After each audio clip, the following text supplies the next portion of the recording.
Next property जो fifth है और मोस्ट इंपॉर्टेंट प्रॉपर्टी है, ठीक है, इसे हम बोलते हैं बेस चेंजिंग प्रॉपर्टी। बहुत प्यारी प्रॉपर्टी है ये, ठीक है, इसे बोलते हैं बेस चेंजिंग प्रॉपर्टी, ठीक है, बेस चेंजिंग प्रॉपर्टी। अब बेस चेंजिंग प्रॉपर्टी क्या होता है, जैसे आपके पास लिखा है, मान लीजिए ए और यहां पर बी लिखा हुआ है, ठीक है।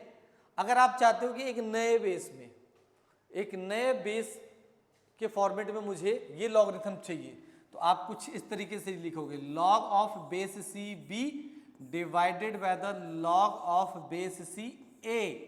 अब इसे याद करना बहुत आसान है, बहुत ज्यादा आसान है। कैसे? देखो, जो ऊपर है, अगर मैं इसे कहता हूं कि ऊपर है, ये नीचे है, जो ऊपर है वो न्यूमरेटर में चला गया, जो नीचे है वो डिनोमिनेटर में चला गया, और कुछ नहीं करना आप लोगों ने याद करने के लिए, ठीक है। जो ऊपर है वो न्यूमरेटर में चला गया, जो नीचे है वो डिनोमिनेटर में चला गया, विद द सेम बेस, ठीक है। ये हुई पहली बेस चेंज प्रॉपर्टी। अब ये तो बेस चेंज प्रॉपर्टी है, पर बेस चेंज प्रॉपर्टी के बेसिस पर दो तीन प्रॉपर्टी और पैदा होती है। वो प्रॉपर्टी नहीं है, वो इसी की एप्लीकेशन होती है। जैसा कि मैं आपको बताता हूं, एक हमारे पास इसी का एक, ऐसा कह सकते हो कि सर इसका अपग्रेड वर्जन है। अपग्रेड वर्जन क्या है कि लॉग ऑफ बेस ए, है ना, इनटू में लॉग ऑफ बेस बी ए, इसकी वैल्यू हमेशा क्या होती है, 1 आती है। इसकी वैल्यू क्या आती है, 1 आती है। अब आप कहोगे कैसे?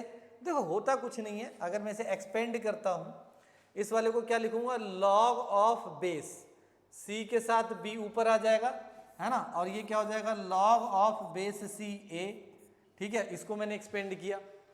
इसी तरह मैं इसको एक्सपेंड करता हूं, तो ये क्या हो जाएगा, log of base C A ऊपर आ जाएगा, log of base C B, तो ये इसको काट देगा, ये इसको काट देगा, आंसर क्या आ जाता है, 1।